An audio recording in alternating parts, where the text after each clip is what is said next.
Welcome to my YouTube channel, Tony Su Vega, your Feng Shui guru and paranormal expert.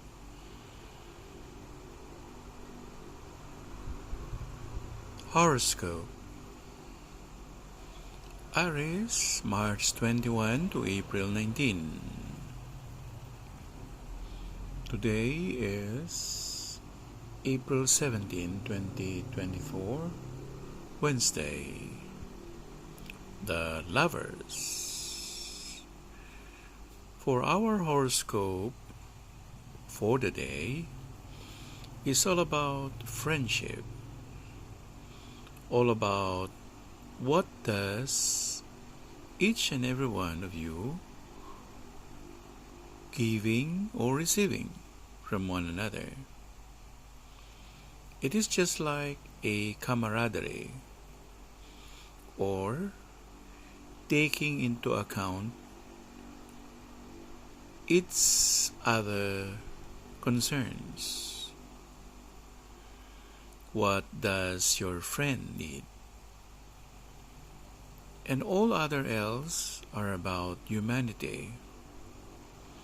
That man is born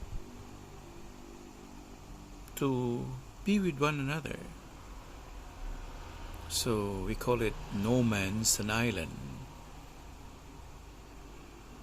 Tangaring horoscope na ito ngayong araw na ito ay may kinalaman nga sa lovers, na sinasabi na dapat tayo po ay nakikisama sa ating kapwa-tao, maging tao sa lahat ng pagkakataon, huwag maging sanhi o dahilan ng ikakakapahamak ng iyong kapwa-tao.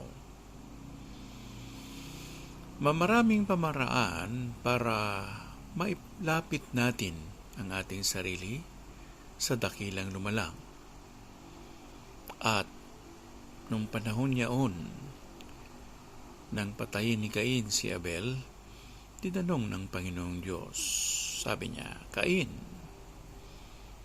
nasaan si Abel? Nasaan ang iyong kapatid? Ako ba ang tagapagtago ng aking kapatid? Am I my brother's keeper? Doon nagsimula na sinasabi ng kasulatan, ibigin mo ang iyong Panginoong Diyos ng higit sa lahat at ibigin mo rin ang iyong kapwa ng kagaya ng pagmamahal mo sa iyong sarili. Kaya ang barahang ito ng The Lovers ay hindi lang naman ito yung romansa at sexual, kung hindi ang pagmamahal na mayroong concern, mayroon siyang puwang sa puso na hindi siya gagawa ng ikapapahamak ng kanyang kapwa-tao. At yun ay isa sa mga batas ng pag-ibig.